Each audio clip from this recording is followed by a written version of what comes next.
regardez la Bible et consultez-la. Est-ce que le Christ étant la vérité avait délivré toute la vérité? Comme cette vérité n'a jamais été révélée, on ne peut pas la trouver dans la Bible. Mais pourquoi vous n'avez pas fait Éden vous-même? Pour ce qui me concerne, le Seigneur a toujours voulu que je partage cette expertise, cette expérience avec plusieurs personnes. Vous voyez à travers les médias, à travers le monde, il y a des débats entre les chrétiens, même les chrétiens. Mais ça se passe ici sur le plateau de Moïse. Voilà, nous les suivons. La spiritualité. Ils ne se retrouvent plus. Vous avez toute notre permission parce qu'il y en a qui disent des vérités fausses ici. Le Terriblement. monde souffre terriblement parce que même la Bible, ils n'arrivent pas à la comprendre. L'adamisme, c'est une question identitaire. Où tu es, où tu n'es pas. L'être part de quelque part.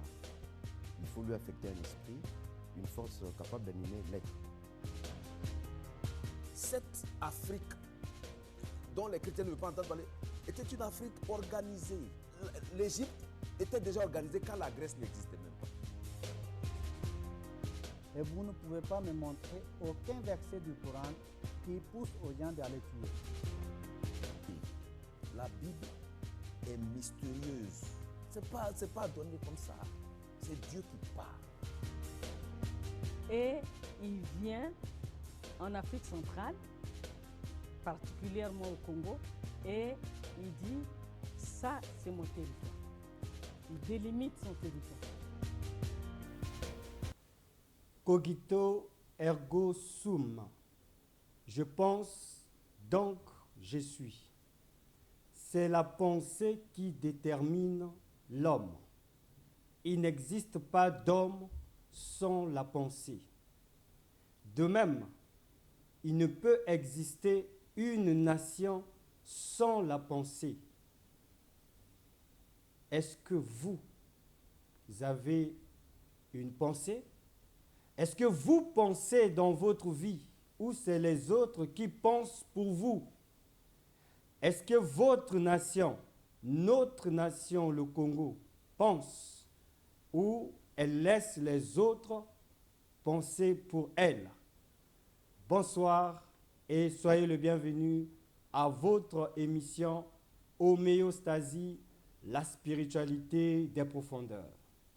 Pour ce soir, pour la énième fois, nous allons ici éclairer les profondeurs de la spiritualité avec notre invité de tous les jours, de toujours, le docteur Landry Nombo. Bonsoir, cher docteur. Bonsoir, monsieur Frasnel.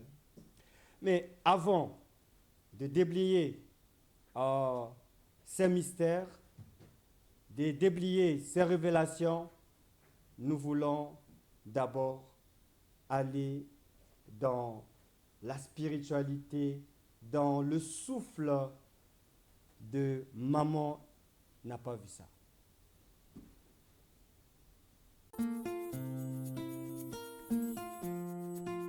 Adia telonge, nabina usabwa munyenge, binyola sibi, lobeni mumusima, sidimi ananika enu wanyombe na belemo, tumimbumi tumbande, bate ya moe tube, alabe tomba, silane tomba, aye, alabe tomba, silane tomba, we, maman miomba, we, maman n'a pas vu, non, non, non. Maman ne l'a pas vu, non, non, non. Hey, hey, elle ne l'a pas vu, non. Et oui, un emballé, maman ne l'a pas vu, non, non, non.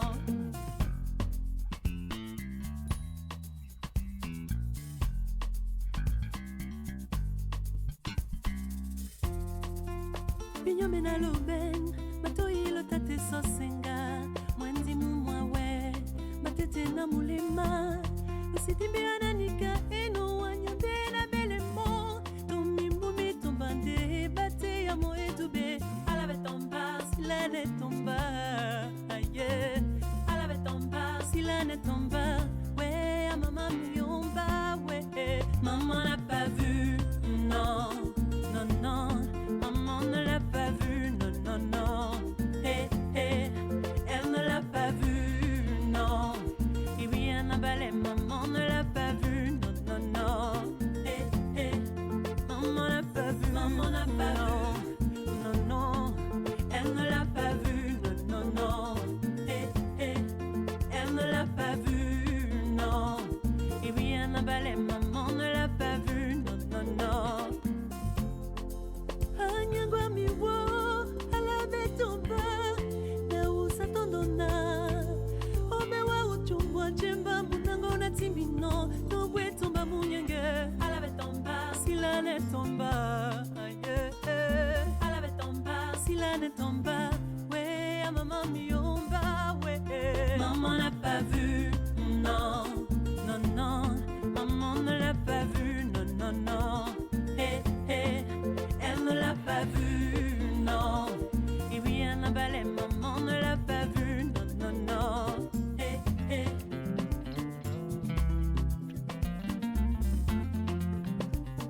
Maman n'a pas vu, non, non, non.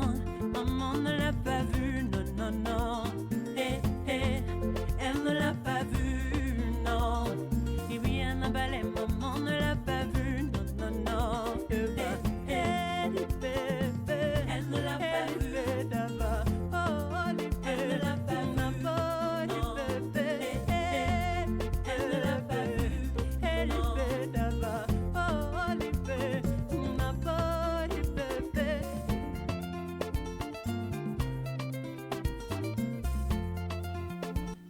Charlotte Dipanda dans Maman n'a pas vu ça. Alors, docteur Landry, pourquoi Charlotte Dipanda? Est-ce que tu es fan d'elle? Ah, je m'attendais à cette question. Je m'y attendais. Non, non, c'est une. Je disais que c'est une très belle chanson.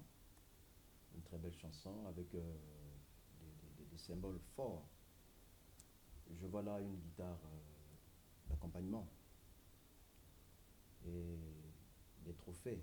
C'est comme si elle était en train de ressasser le souvenir de ce que la maman a posé comme base pour son école. Parce que la guitare, c'est un instrument, surtout la guitare d'accompagnement. Lorsque vous apprenez à jouer cet instrument-là, il y a une petite épreuve, celle de la douleur au niveau des doigts, avant que vous puissiez vous accorder à ces cordes-là vous donnent le son requis. La musique tout à qui fait, perce. tout à fait. Il faut d'abord passer par la douleur. Alors, qu'est-ce que la musique et la chanson, sinon la voix de Charlotte Dipanda, a avec l'évangile des profondeurs? Pourquoi le mystère de l'évangile des profondeurs doit être dit sous la musique et la voix de Charlotte Dipanda? Non, c'est sous la musique en général. Ah, c'est la musique. En général. Parce que je pense qu'on ne peut pas parler de paix. On ne peut pas parler de paix sans la musique. Parce que l'univers dans lequel nous nous trouvons, là où Dieu nous a placés, est par principe un univers musical. On ne peut pas se défaire de la musique. Et même Dieu lui-même vit autour de la louange, de ses anges et ainsi de suite. Donc la musique reste la musique et elle marche avec la question de la paix. D'accord. Donc c'est la 32e partie de la série des émissions L'Évangile des profondeurs que le docteur Landry Nombo est en train de développer à homéostasie. Donc nous allons développer aujourd'hui la 32e partie. Et dans la 32e partie, chers téléspectateurs, il y aura des révélations parce que nous voulons revêtir le physique au spirituel. Alors, docteur Nombo Landry, je te laisse du temps, déverse-nous vos connaissances. Merci, monsieur Foshnel Angouba. Merci pour la maison d'IRTV International. Et merci encore une fois de plus pour nos chers téléspectateurs qui nous suivent depuis quelques années. Au cours de la dernière émission, nous avions essayé ici d'aborder la question de la pensée du Christ avec Israël. Oui. Nous pensions que le Christ est le plus grand promoteur de la paix dans le monde, parce que la Bible le présente comme étant le prince de la paix. Et nous avions dit que si nous ne comprenons pas la relation du Christ avec la nation d'Israël, il serait difficile d'éclairer l'humanité sur ce qui va se passer au niveau du Congo, parce que au cours de certaines émissions, nous avions dit que le Congo-Brazzaville est l'un des rares pays dans le monde, après Israël, à avoir attiré autant les regards de Dieu et jusqu'à lui permettre, le contraindre d'y poser son royaume. Et puis, sans vous couper, ce n'est pas que vous qui dites cela. Il y a eu même des spirituels jusqu'en Inde qui ont dit que le Congo-Brazzaville sera le point de départ d'un mouvement. Mais certainement, c'est ce que vous êtes aussi en train de nous révéler aujourd'hui. S'il y en a qui l'ont compris aussi, Dieu soit loué. Nous avions constaté que la nation d'Israël, la question de la nation, telle qu'elle a été abordée au XVIIIe siècle, surtout avec la philosophie française, nous avions dit que cette question avait été vraiment faussée. La nation ne s'aborde pas uniquement sous l'angle des entités politiques. La nation s'aborde autour des questions des amenés. Donc autour des amenés, juste un rappel, nous avions les nations barbares. Donc les hommes moraux, ceux qui arrivaient à se construire et à acquérir la sagesse, qui arriveraient à acquérir un éveil spirituel au premier degré. Donc les hommes moraux, on les appelait les barbares. Ça, c'est le premier type de nation. Nous avions remarqué aussi, après quelques émissions, que le type de nation formé par les barbares n'était pas lié à la question de la citoyenneté. Parce que les barbares n'étaient pas en réalité des citoyens. Il y avait quelque chose chez eux qu'ils n'avaient pas pu acquérir, particulièrement la raison discursive et l'intelligence humaine. Tellement qu'ils n'en avaient pas, ce n'étaient pas des citoyens. Il y avait aussi des nations, toujours formées par des amenés, mais qui formaient des peuples. Ce sont les nations formées donc par les philosophes.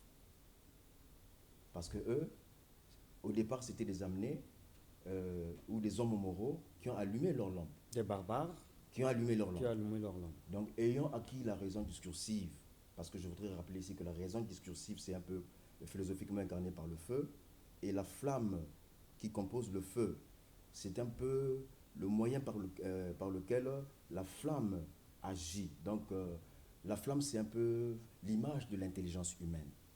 Parce qu'à partir d'elle est émise la lumière émise par le feu, que contient le feu. Donc, le philosophe, c'était celui-là qui était... la communauté des philosophes formait donc un type de nation qu'on appelait le peuple. Une nation éclairée. Une nation, bon, pas vraiment éclairée, vous allez suivre un peu Fresnel, un peu éclairée, si on peut le dire. Maintenant, nous avions aussi constaté la dernière fois que c'est comme si en Orient, il n'y avait pas le mot philosophe. On utilisait le terme bâtisseur. J'ai réalisé que le bâtisseur, c'était au fait pas le philosophe, mais le grand philosophe. Là, on est chez les Juifs. Chez les Juifs, l'Égypte, l'Éthiopie, l'Orient et l'Afrique. D'accord. Là-bas, on parlait des bâtisseurs. Pourquoi? Parce que la raison discursive qu'acquérait le philosophe était une raison discursive immature, au point où l'intelligence humaine déployée par le philosophe n'était pas une intelligence humaine avec beaucoup de capacités, au point où là-bas on ne pouvait pas parler de pierre. Deuxièmement, chez le bâtisseur, donc qu'on appelle allégoriquement les enfants, qui étaient opposés au père, donc les philosophes, ces nations-là, telles que la nation d'Israël, elles étaient constituées des bâtisseurs, donc allégoriquement appelés des enfants. Chez ces bâtisseurs-là, la raison discursive était incarnée par un feu plus important, avec une intelligence humaine ayant plus de capacité. Et c'est la capacité de l'intelligence humaine chez le bâtisseur est celle qu'on appelait la pierre. La pierre angulaire. La pierre tout court. Tout court. Ah, la pierre angulaire, c'est celle qui émane de la raison discursive divine, dans le logos divin. Donc la pierre était chez les bâtisseurs et non chez les philosophes. Maintenant, la nation d'Israël avait la particularité. Donc, elle n'était ni une nation barbare, ni une nation incarnée par un peuple civilisé, tel que chez les Grecs. Les philosophes. Elle était une grande nation, donc une nation incarnée par des bâtisseurs, qu'on appelait les enfants d'Israël. Mais Israël avait une particularité. C'est que parmi ces bâtisseurs émergeait une catégorie de bâtisseurs qu'on appelait les justes, qu'on appelle les fils d'Abraham. Ces bâtisseurs-là faisaient que la nation d'Israël soit appelée une nation éclairée. Donc une nation très puissante. C'était une nation éclairée parce qu'il y avait des justes. Donc le Christ vient émerger dans une nation, Israël, qui est une nation éclairée avec des justes. Mais seulement, étant donné que Israël avait passé 400 ans sans prophète, sans roi, vous allez vous rendre compte que le nombre de justes était en train de s'effriter. C'est-à-dire les 400 ans d'esclavage en Égypte. Non, les 400 ans passés après le prophète Malachi Israël n'a pas connu le roi, d'accord. le prophète. On pendant est 400 ans. déjà à l'état-nation. Tout à fait. D'accord. Donc il y avait déjà la nation. Oui. Donc le nombre de justes était en train de s'effriter. Le Christ apparaît donc dans cette circonstance. Nous avons dit la dernière fois que le sacerdoce royal avait donc engendré Jean-Baptiste et le Christ.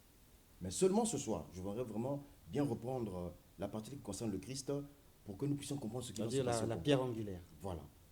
Le Christ, lui, à sa naissance, on dit qu'il était un roi. Le roi, la dernière fois, nous avons dit que c'était des conducteurs du peuple. Non, c'était des dominateurs du peuple. C'était des gens établis au milieu des bâtisseurs pour établir un règne. Donc, illustrer les capacités d'un esprit supérieur par une lumière supérieure. Il dominait les bâtisseurs. Raison pour laquelle, lorsque les mages arrivent, on l'appelle le roi des Juifs. C'est-à-dire un guide. Le mot guide est voilà, attention avec les mots. On est là pour avec ça. une précision. Donc, on va vous poser les mots sur ce que nous connaissons. Vous allez donc nous éclaircir. Tout à fait. Ce n'est donc pas encore vous le guide. séparez roi et guide. Voilà. Donc le roi, c'est dominateur. En fait, un dominateur. Oui. C'est comme les pharaons. Dans le psaume 105, on vous dira qu'il était le dominateur des peuples. C'était un homme politique, un dirigeant, oui, mais sur le côté philosophique, il était un dominateur des peuples. Est-ce que dominateur peut faire allusion à dictateur? Non, non, non, non. Dictateur, pas selon le mot qu'on sur le plan utilise, philosophique, on parle de règne. Le règne. Le règne. C'est-à-dire qu'illustrer les capacités d'un esprit supérieur par une lumière supérieure. Donc, une bonne domination. Tout à fait, une bonne domination. On les appelait même des savants. Le Christ était donc ce type d'individu. Donc il n'était pas prophète. Maintenant, quelque chose va m'étonner, c'est que lorsqu'il commence son ministère, il se retrouve du côté de Nephtali, de la Galilée, là où on parle des gens assis dans les ténèbres. J'essaie de réfléchir là-dessus. Je me suis rendu compte, mais lorsqu'on dit que le Seigneur est venu pour sauver son peuple et éclairer les nations, mais son peuple était constitué au fait de qui? De quel type de bâtisseur? J'ai l'impression que le salut apporté au Christ à son peuple, donc les enfants d'Israël, était plutôt empêcher l'effritement du nombre des justes. Parce que vous le verrez même chez Jean-Baptiste. On dit ceci: il est venu ramener le cœur des pères vers les enfants et des rebelles vers la sagesse des justes. Donc, vous voyez, puisqu'il atteint la sagesse des justes, et on dit même à la fin pour permettre à Dieu un peuple bien disposé, pour que Dieu trouve un peuple bien disposé. Une préparation. Une préparation d'un peuple bien disposé. Le peuple bien disposé, c'est celui-là qui est constitué des justes, donc les promoteurs de la paix. Les justes. Ceux qui se sont repentis. Les promoteurs de la paix. D'accord. Donc, nous voyons le Christ, en dehors de la fonction de roi, il avait donc trouvé des bâtisseurs qui étaient dans les ténèbres. Je me suis posé la question, mais au fait, les ténèbres dont on parle, puisque là on parle de peuple, donc il y a des bâtisseurs. Est-ce que ces bâtisseurs-là, pourquoi se retrouvent-ils dans les ténèbres? J'ai remarqué que pour être juste, il faut au départ acquérir la foi. Et si vous avez la foi, Dieu vous bénit par la sagesse des justes. Et si vous avez la sagesse des justes, vous êtes établi donc comme juste. Donc au fait, c'était des bâtisseurs, des justes qui avaient perdu la foi, dont la foi était soumise, un peu compromise par l'incertitude. Et c'est là où nous voyons le Christ apparaître comme lumière. Donc, guide, pasteur. Et j'aimerais ici, M. Fresnel, d'aucuns pensent que dans la Bible, il n'y a pas eu de pasteur. Si Abel était un pasteur, on dit qu'il était berger. Puisqu'il est dit que le juste est un guide pour ses compagnons, donc vous verrez que partout se trouve un juste. Le juste peut faire office de pasteur. Même David était un berger. David aussi était un pasteur, un berger. Dans les deux sens, bien sûr. Un berger. Il était même une étoile de berger. Une étoile de berger. Parce que chez lui, la raison discursive était animée par la sagesse divine. Donc lui, il avait la pierre angulaire. Là, on parle maintenant d'étoile de berger. Le Christ aussi l'a été. C'était une étoile de berger. Et avant le Christ, nous trouvons même dans la ville de Jérusalem, de Bethléem, des bergers de Bethléem à qui le message de la naissance du Christ a été annoncé. Donc, la fonction pastorale n'a pas été seulement exercée par le Christ. À la différence, lui, il incarne le bon berger.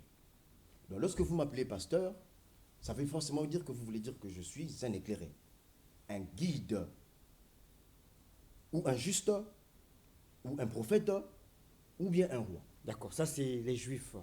Mais sinon, vous voulez faire un lien avec la nation congolaise. Avant de faire le lien avec la nation congolaise, nous allons d'abord finir avec la nation d'Israël.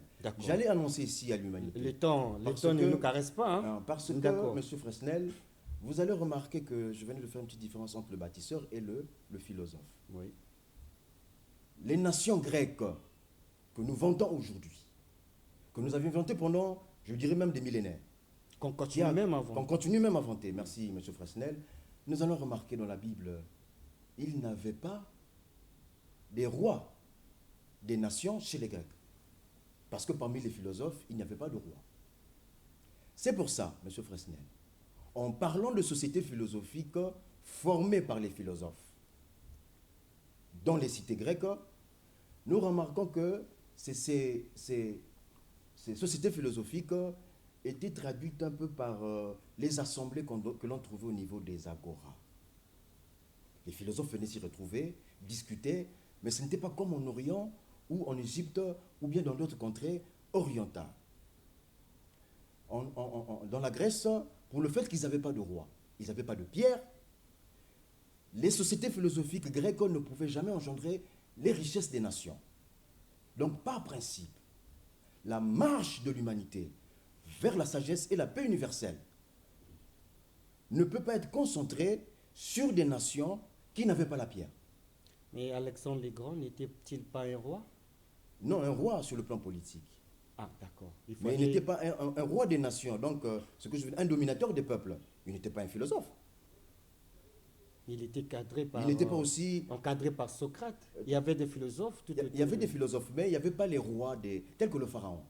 Il n'y avait pas ce type de roi-là. Donc, ce qu'on appelle des dominateurs des peuples, des gens capables d'établir un règne par leur propre esprit. Ils ne pouvaient pas. C'est pour ça que vous voyez les sociétés philosophiques grecques étaient présentées comme sous forme d'assemblée dans les agoras.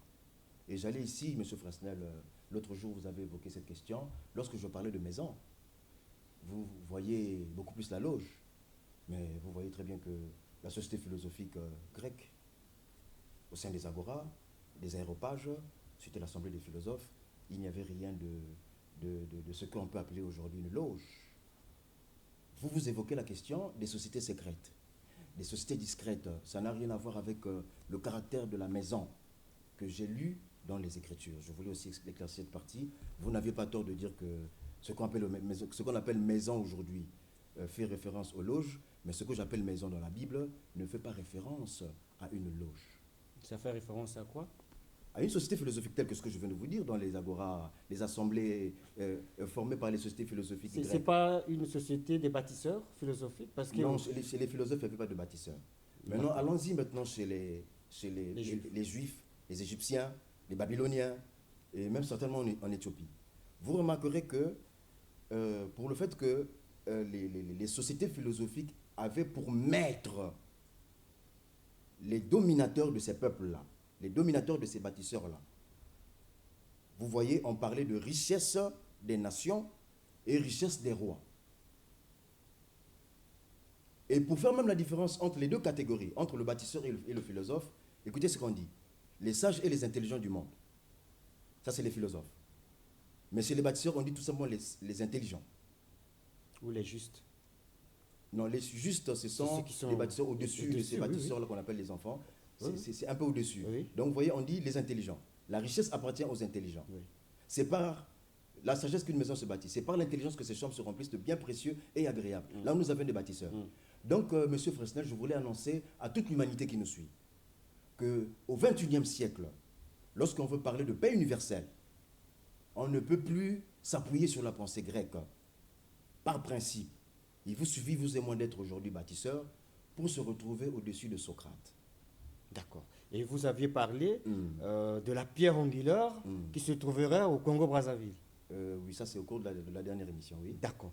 Alors, donc, chers téléspectateurs, nous voulons ici accoucher cette vérité Et nous allons la coucher sous la pensée du jour qui dit « Je pense, donc je suis ». Donc, il ne faut pas vous arrêter de penser. Il faut toujours continuer à penser pour faire exister votre être. Mais cette vérité sur l'évangile des profondeurs, sur la pierre angulaire du Congo-Brazzaville, nous voulons révéler cette vérité sous la chanson ou le souffle d'Alexandra Burke. Alléluia. Was strong, but you needed proof. You saw her bathing on the roof, her beauty and the moonlight overthrew you. She tied you to her kitchen chair. She broke her throne and she cut your hair, and from your lips she drew the hallelujah.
La pierre que les bâtisseurs ont rejetée est devenue celle de l'angle, c'est-à-dire la pierre angulaire. Alors, docteur Landry, la pierre angulaire, qui est la pierre angulaire de la nation congolaise? Bon, la pierre angulaire reste le Christ. Ah, mais le Christ, ça peut être Jésus, ça peut être aussi une autre personne. Le Christ du Congo, c'est qui? Ah, ça c'est une question, même Parce le Christ que- lui-même posait à ses disciples la question, qui dites-vous que je suis? Oui. Vous voyez, c'est très difficile comme ça de dire qu'un tel est le... Non, non, non, c'est au sage de le Parce percevoir. qu'il faut qu'on le trouve. Si on ne trouve pas cet homme-là, ou si on ne trouve pas cette pierre angulaire, ça veut dire qu'on ne sait pas si on l'a rejetée, si on la prend en considération. Et alors finalement, si on ne connaît pas cette pierre, si on ne connaît pas cet homme-là, comment on va bâtir notre nation? Nous voulons présenter un tableau Un tableau. On vous écoute. où, en comprenant le Christ et Israël, les Congolais eux-mêmes pourront faire un parallélisme que ce qui s'est passé en Israël est réellement en train de se passer au Congo. Je suis en train d'insister là-dessus. Il faut qu'on comprenne bien ce qu'a été le Christ pour Israël. Avec les peuples assis dans les ténèbres, le Christ s'est illustré comme pasteur, donc guide éclairé, berger. Celui qui a apporté la lumière dans les ténèbres. Effectivement. Il s'est aussi illustré comme docteur, M. Fresnel. Regardez, Comme docteur Landry. comme le docteur Landry, effectivement. Exactement. Vous m'avez posé cette question. Certains téléspectateurs ont trouvé là, une fois, c'est peut-être pour vous un peu de nous emmerder. je disais que vous avez raison de poser cette question. Est-ce que c'est le docteur de l'hôpital? Est-ce que l'enseignant? Nous allons éclaircir un peu cette pensée parce que beaucoup de téléspectateurs n'étaient pas éclairés là-dessus. Regardez ce que le Seigneur, la Bible présente. Toujours la partie où le Christ commence son ministère en Galilée.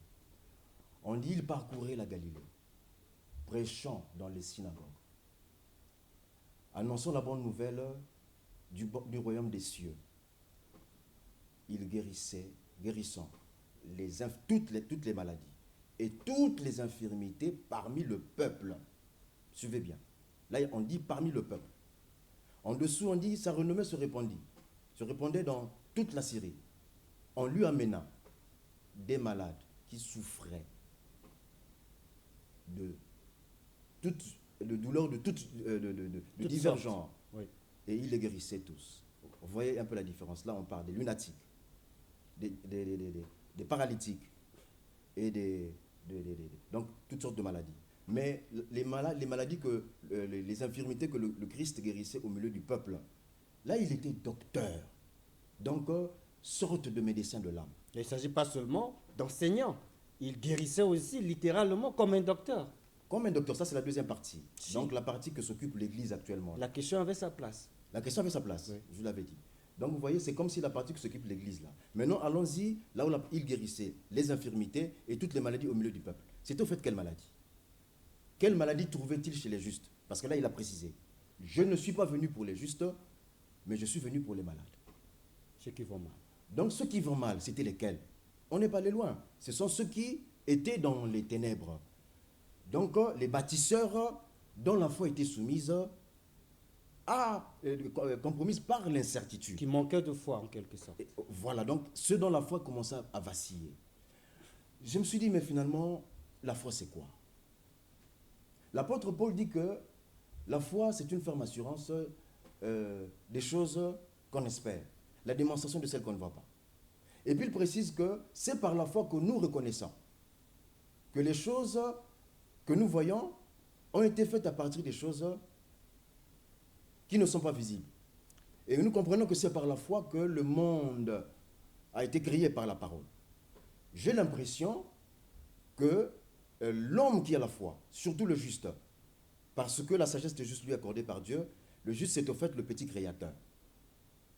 Donc la foi, M. Fresnel, n'est pas celle qu'on nous a enseignée dans nos églises ces derniers temps. Je pensais à saint Thomas d'Aquin, lorsque, en étudiant sur la question de la foi, il a rapproché la Bible avec la pensée grecque. Parce que dans la pensée grecque, la foi n'est pas celle que nous définissons de nos jours. C'est un concept d'ordre philosophique qui, à mon niveau, je pense, est la pierre du juste. C'est tout simplement une forme d'intelligence humaine. La pierre. La foi. Si, la foi est la pierre. Tout à fait. Une intelligence humaine qui a les capacités de se déployer au-delà de l'incertitude. Et j'ai aimé le thème qui est ici. J'ai l'impression, lorsqu'on dit au-delà du visible, au fait, ceux qui arrivaient à percevoir la raison discursive qui déployait l'intelligence humaine pour percevoir, saisir, penser des choses où l'intellect même, lui-même, surtout l'intellect agent, était limité. Cela manifestait la foi. Donc le Christ, en tant que médecin, est venu donc prendre soin de l'intelligence humaine. Pourquoi? Parce que la citoyenneté en matière de nation, identifiée par un peuple, était axée autour de l'intelligence humaine. Vous verrez même au niveau de la loi de Moïse. Lorsque vous obéirez à mes commandements, on dira que vous êtes un peuple sage et intelligent. Il y avait toujours le mot intelligent. Même Salomon, donne-moi l'intelligence et la sagesse. La sagesse et l'intelligence. Parce que pour être bâtisseur, il fallait avoir cette pierre-là. L'intelligence humaine. Donc le Christ, en tant que médecin en Israël, était venu il venait donc au secours de la foi des justes. Ceux qui avaient perdu la foi, c'est là où il s'est illustré comme pasteur, comme docteur. Et vous verrez même dans la Bible, le ministère pastoral et le ministère doctoral, on dit pasteur et docteur. Lorsque vous êtes pasteur, on est pasteur pour des brebis. D'accord. On est pasteur des brebis. Et les brebis, dans la Bible, c'est les justes. Alors, docteur Landry, Oui. vous avez pris la définition de la foi selon Hébreu, mais il y a une autre définition qui est très simple. Allez-y. On dit la foi vient de ce qu'on a entendu. Et ce qu'on a entendu vient de la parole du Christ. Oui. Donc ici, on nous donne une référence, c'est-à-dire la foi doit venir de la parole du Christ. Donc il y a un support. Donc c'est la croyance en ce support qui est la parole du Christ qui donne la foi.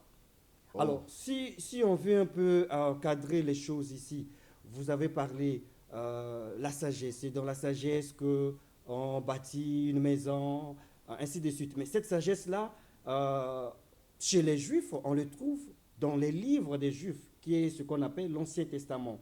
Et chez les chrétiens, c'est dans le Nouveau Testament.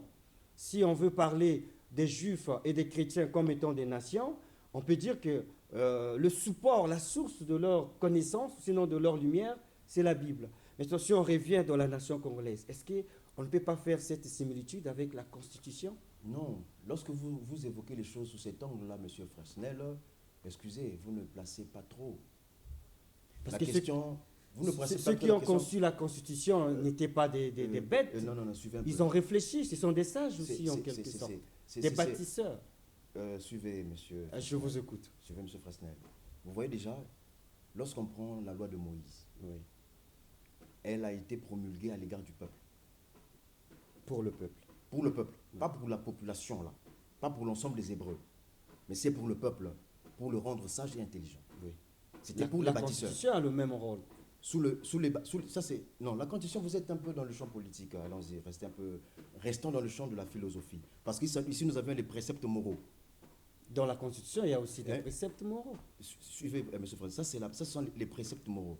Ils ne sont pas destinés aux hommes ordinaires. Regardez même lorsqu'on écrit le livre de Proverbes, Proverbes de Salomon, pour donner de l'intelligence, de la sagesse aux simples, et ainsi de suite. Vous voyez, vous pensez qu'un citoyen est un homme ordinaire?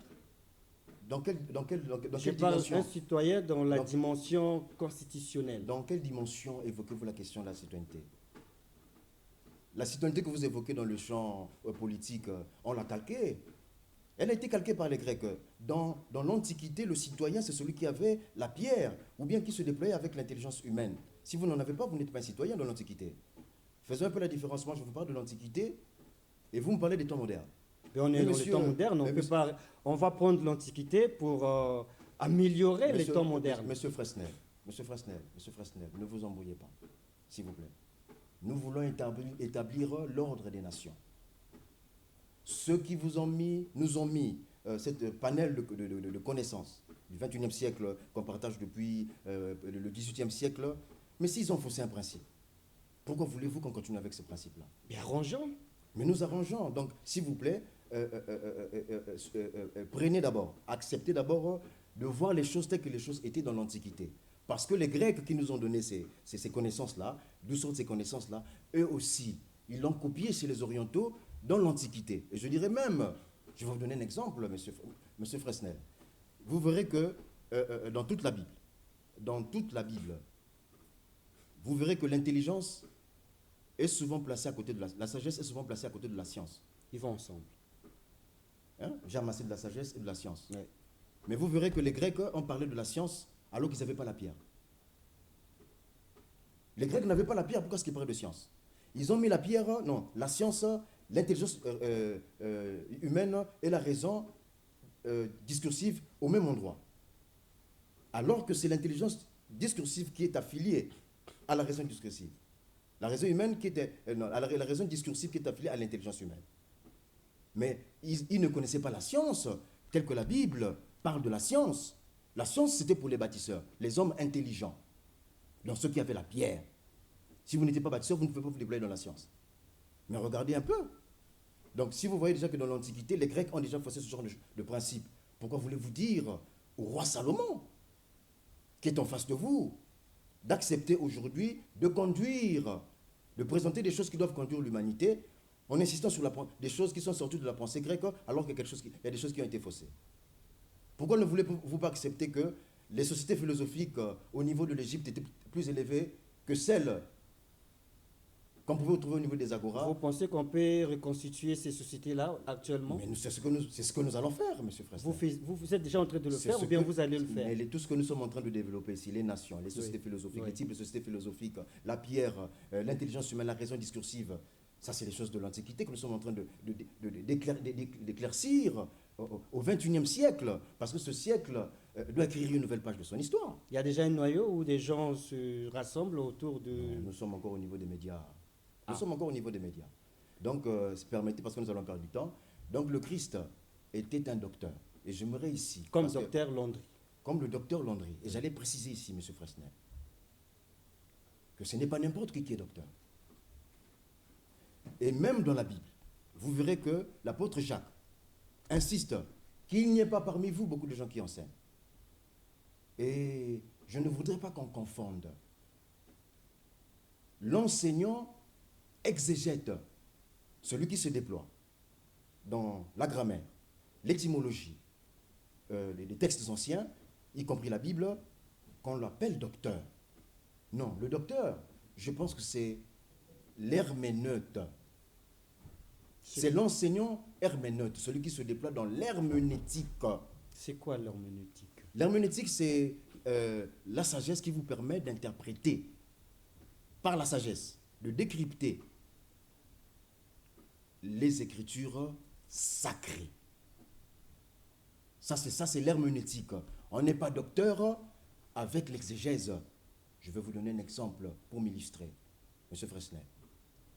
Si nous prenons la phrase qui dit que Jésus-Christ a reçu le nom qui est élevé au-dessus de tous les noms. Vous connaissez cette phrase? C'est a fait que écrit dans la Bible, tout genou fléchisse dans les cieux, sur la terre et sous la terre. Prenez cette phrase. Nous allons les illustrer en qualité de docteur. On vous écoute. Vous avez 2 minutes. En qualité de docteur. Disons 1 minute. Vous avez 1 minute. Mais je pourrais donc... Vas-y, 1 minute. Vous avez 1 minute. Merci beaucoup. Ah, d'accord. Vous avez donc cette phrase-là, où on dit que le Christ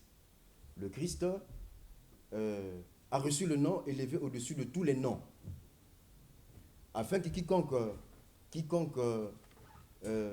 que tout genou fléchisse dans les cieux, sur la terre et sous la terre. Allons-y d'abord, M. Fresnel. Lorsqu'on parle du nom, lorsque nous étions ici avec M. Alexis Bongo il y a quelques années, nous disions que lorsque la Bible évoque la question du nom, dans le nom, il y avait quelque chose qui nous rappelait la personnalité. Et lorsqu'on voyait la personnalité, sur le plan psychologique, nous voyons l'âme, ainsi de suite, mais sur le plan philosophique, nous avions l'énergie originale. Donc l'esprit, en tant qu'énergie originale. La plupart des initiés, des sages, savent que l'esprit, en tant qu'énergie originale, défile, circule, en gagnant ce qu'on appelle des plans énergétiques. Des dimensions. Des dimensions. Le plus élevé de ces plans, c'est le plan divin. Donc quand on dit que ceux qui peuvent s'agenouiller dans les cieux, ça veut dire que ceux dont l'énergie arrive jusqu'au niveau du plan divin, ceux-là aussi peuvent s'agenouiller, donc devant la grandeur de Jésus. Ceux qui sont sur la terre, donc à mon niveau, je pense que la surface de la terre, je pense que c'est beaucoup plus ceux qui se déplacent sur le plan psychique.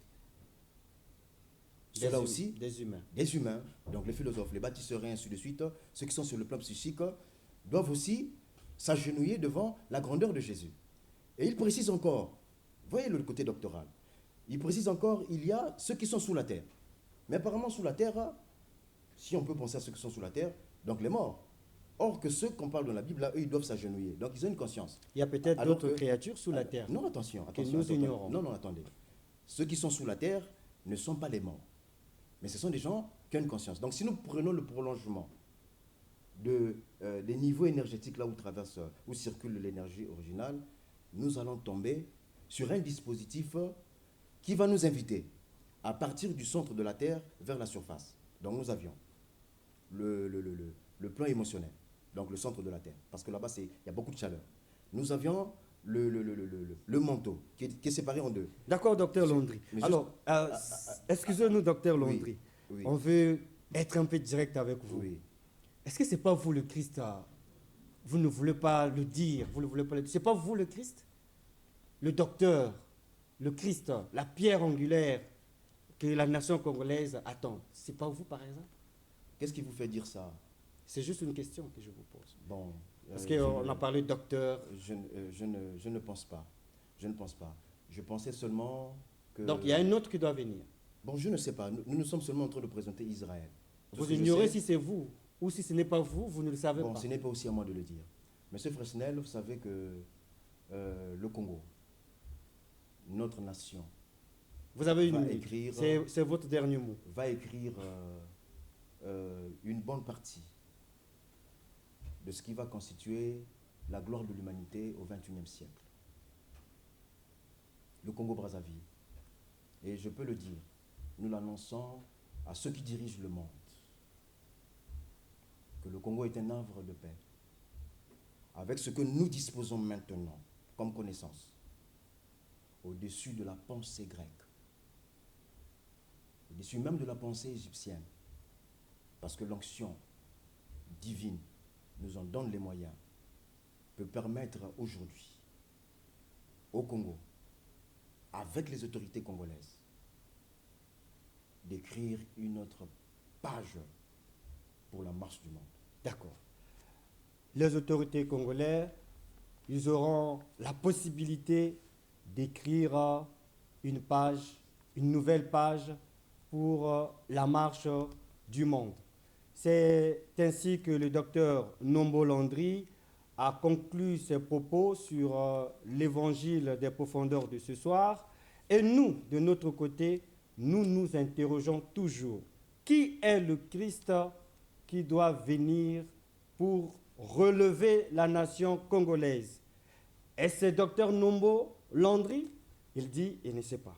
Mais qui est ce Christ-là? Qu'il se présente pour que les bâtisseurs ne puissent pas la rejeter, pour que sous sa direction, sur sa guidance, comme on le dit en anglais, nous puissions bâtir la nation congolaise pour que les nations ne puissent plus la piétiner comme à l'époque de la colonisation et de l'esclavage. Bonsoir et à la prochaine.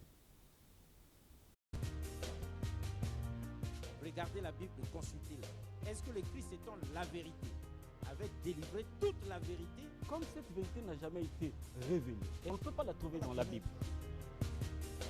Mais pourquoi vous n'avez pas fait Éden vous-même? Pour ce qui me concerne, le Seigneur a toujours voulu que je partage cette expertise, cette expérience avec plusieurs personnes. Vous voyez à travers les médias, à travers le monde, il y a des débats entre les chrétiens, même les chrétiens. Mais ça se passe ici sur le plateau de Maurice. Nous les suivons. La spiritualité. Ils ne se retrouvent plus. Vous avez toute notre permission parce qu'il y en a qui disent Voilà. des vérités fausses ici. Le Terriblement. monde souffre terriblement parce que même la Bible, ils n'arrivent pas à la comprendre. L'adamisme, c'est une question identitaire. Où tu es, où tu n'es pas. L'être part de quelque part. Il faut lui affecter un esprit, une force capable d'animer l'être. Cette Afrique dont les chrétiens ne veulent pas entendre parler était une Afrique organisée. L'Égypte était déjà organisée quand la Grèce n'existait même pas. Et vous ne pouvez pas me montrer aucun verset du Coran qui pousse aux gens d'aller tuer. La Bible est mystérieuse. C'est pas donné comme ça. C'est Dieu qui parle. Et il vient en Afrique centrale, particulièrement au Congo, et il dit, ça c'est mon territoire. Il délimite son territoire.